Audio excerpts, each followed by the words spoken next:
Mūsų miestas, mūsų namai. Puoselėkime Panevėžio miestą kartu. Balsuokime už Tėvynės sąjungą Lietuvos krikščionys demokratus. Sąrašo numeris 94. Tėvynės sąjunga Lietuvos krikščionys demokratai visada didelį dėmesį skiria investicijoms. Tiek užsienio, tiek ir vietinėms. Per 2007-2010 metus tiesioginės užsienio investicijos Panevėžio mieste sudarė per 1 milijardą 400 milijonų litų. Mūsų tikslas ieškoti naujų investuotojų, juos skatinti, nes tik atsigavus verslininkams, ėmus veikti naujoms gamykloms, įmonėms, mieste sumažės nedarbas, bus mažiau prielaidų žmonėms emigruoti svetur.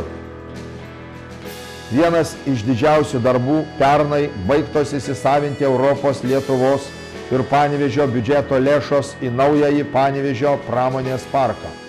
Dabar jau galime sakyti, kad infrastruktūra parengta. Esame pasiruošę priimti investuotojus, pritraukti aukštos kokybės tiesioginės plyno lauko vietos investicijas, skatinti regiono ekonomikos augimą, sukurti naujas darbo vietas panevėžiečiams.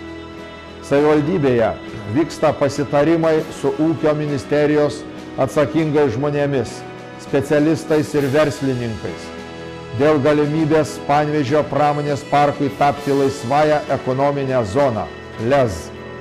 Tėvynės sąjunga Lietuvos krikščionys demokratai šią idėją buvo iškėlusi jau prieš keletą metų.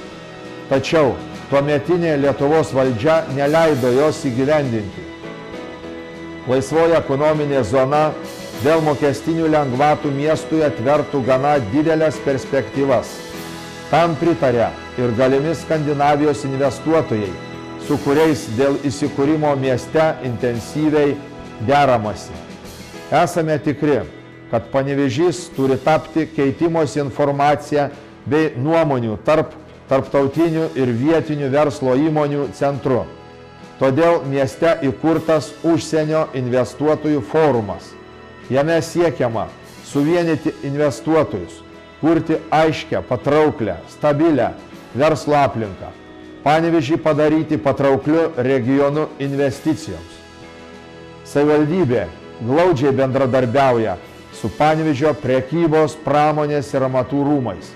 Šie jau 15 kartų rengia tarptautinės verslo ir pasiekimų parodas, muges Expo Aukštaityje. 2010 metais parodoje dalyvavo 180 dalyvių. Parodą aplankė daugiau kaip 30 000 lankytojų. Pasaulyje naujosios technologijos kūriamos ir diegiamos milžiniškais šuoliais. Kad Panevėžys neatsiliktų, būtų vertas didmiesčio vardo, būtina investuoti ir šioje srityje. Mums pavyko įsisavinti ES struktūrinių fondų beveik 700 000 litų ir savivaldybėje įdiegti elektroninės demokratijos informacinę sistemą. Tai suteikia galimybę investuotojams per internetą stebėti miesto tarybos posėdžius. Kita projekto dalis – geografinės informacinės sistemos informacijos perkelimas į elektroninę erdvę. Gerbiami panevėžiečiai, šių metų vasario 27 dieną ateikite balsuoti už Tėvynės sąjungą Lietuvos krikščionys demokratus, mūsų numeris 94. Mūsų miestas, mūsų namai. Puoselėkime Panevėžio miestą kartu. Balsuokime už Tėvynės sąjungą Lietuvos krikščionys demokratus. Sąrašo numeris 94.